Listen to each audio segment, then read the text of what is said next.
Good afternoon and hello everyone. My name is Sanjeev Bamizai. I'm the VP of Data and AI at Virtusa Corporation. I'm really happy to be here to talk to you about the work which Virtusa is doing in the space of Gen AI, especially talk about how we have been able to productionize some of the solution for our customers, right? Now, before I talk about the solution, I wanted to kind of give a quick overview who's Virtusa, right?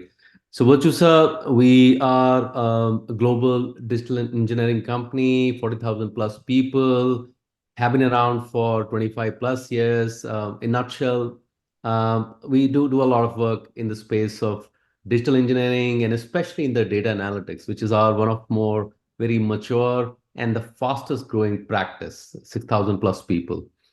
Now, given this background, when around 1.5 years back, my previous speakers, Chris and Connor mentioned, right?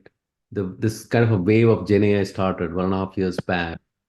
It uh, from a Virtusa point of view, it got us thinking that how do we really adopt the Gen AI, given our especially presence in the data analytics, right?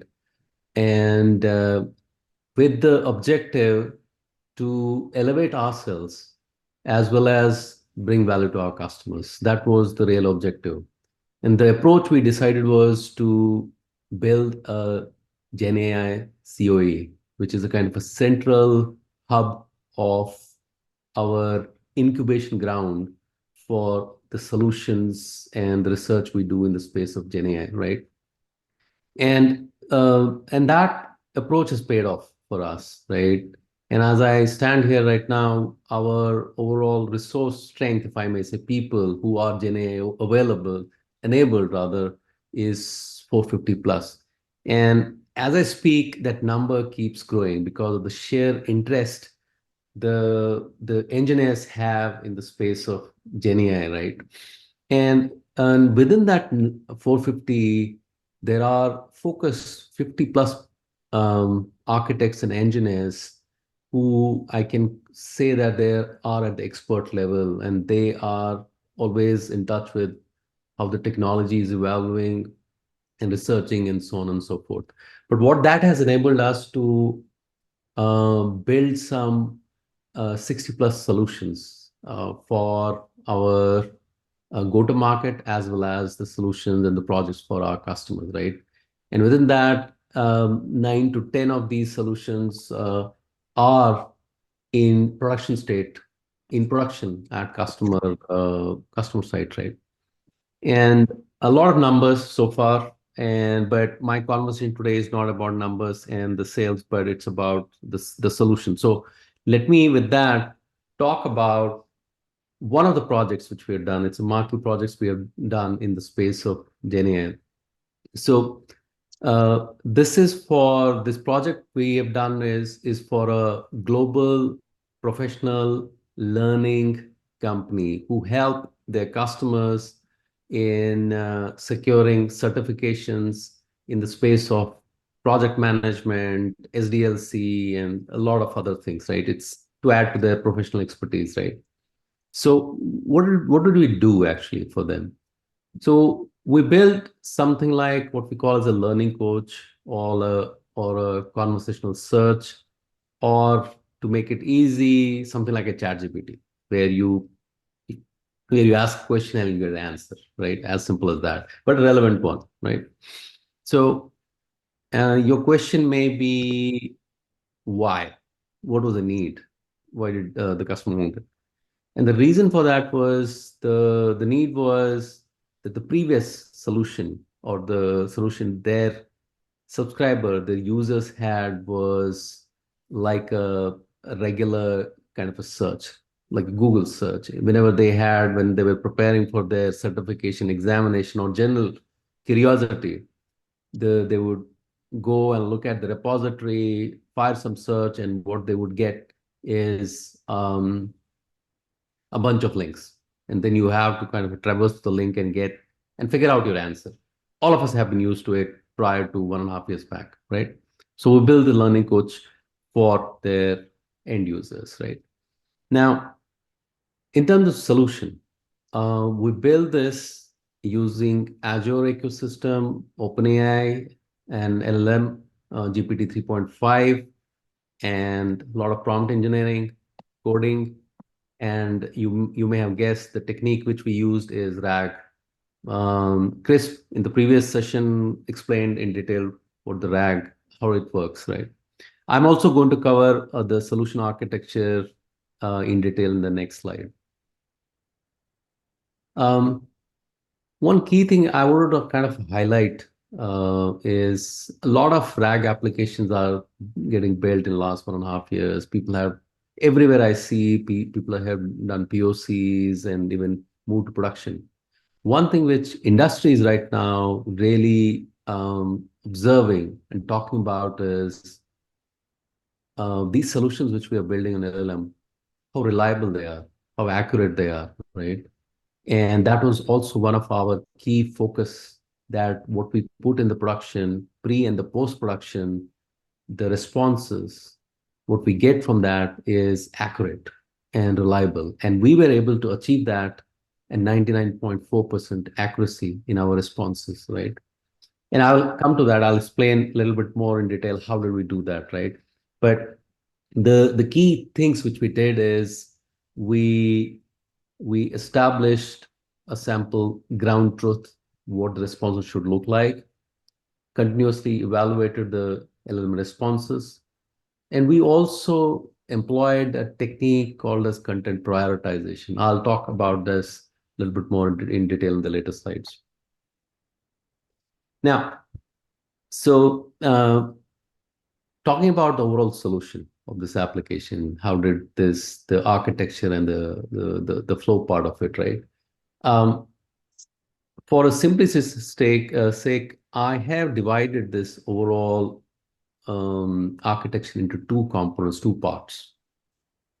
The part on the right, which is the violet color, is the data prep part of it, all your document chunking, embedding, indexing, and so on and so forth. The part on the left is the RAG part and the application part of how do you retrieve part of it. Like, so on the data prep part of it, the way we approached is um, we had all the documents, which was the knowledge source, right? The data source into Azure Blob Storage.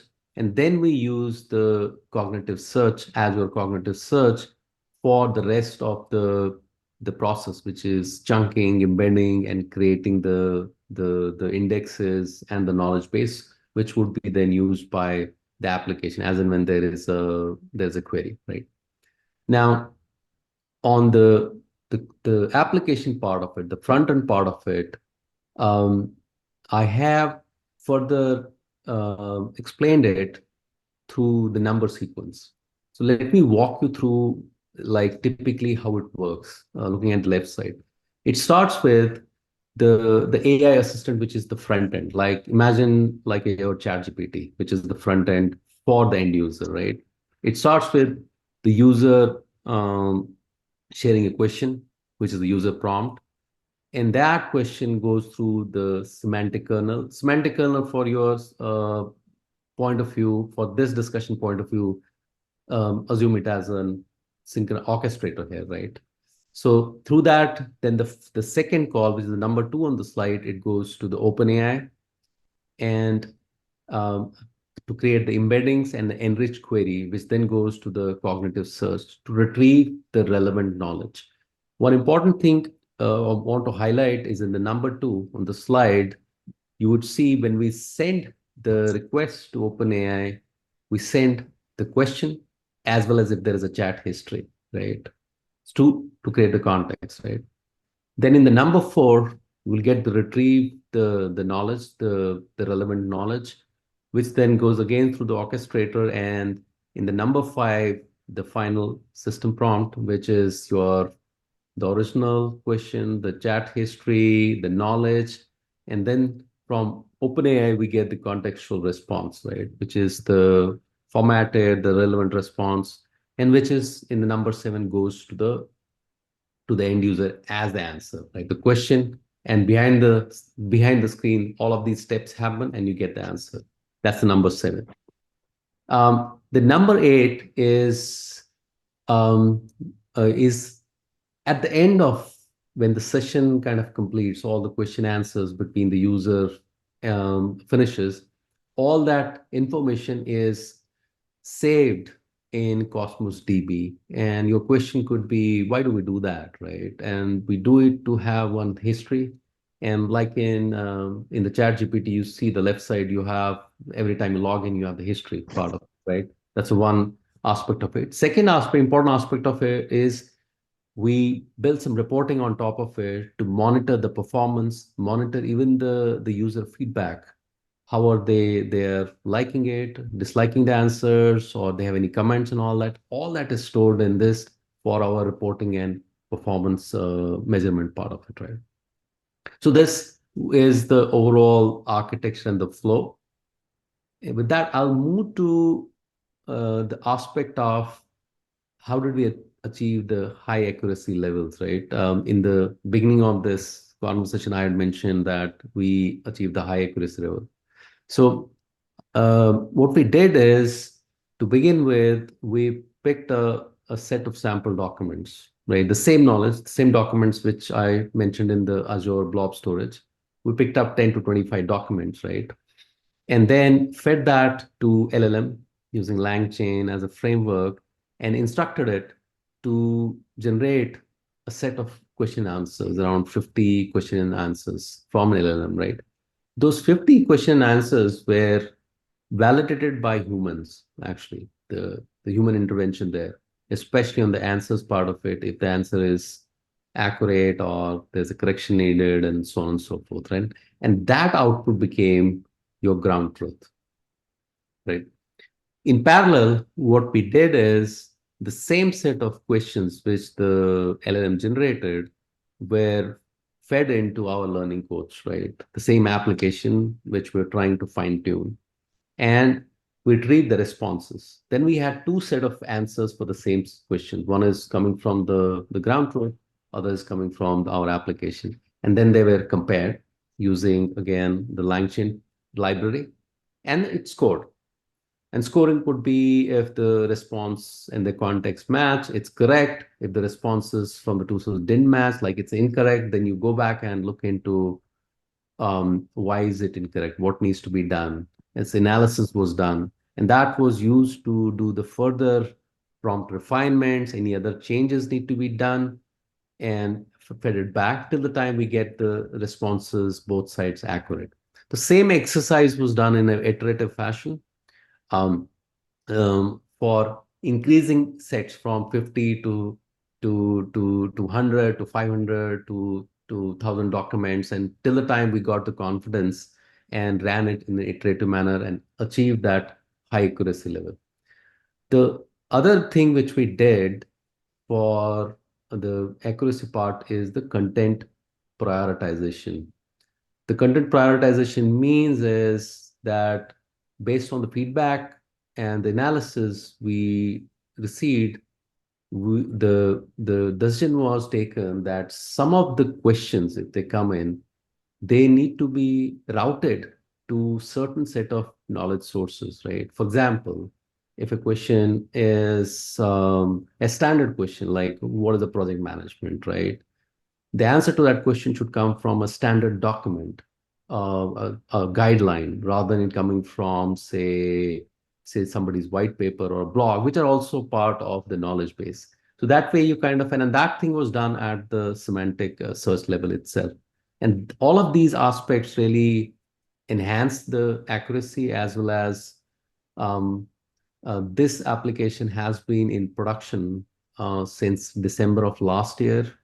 The customer is really happy about it. Even the end users have given a rave feedback about how it is helping them in their learning journey, as well as the solution has also been presented at some of the GenAI forums um, because of its unique success, actually. That's what I would say. So in nutshell, this is what I wanted to really share and present today. I'll be happy to take any questions at this point of time.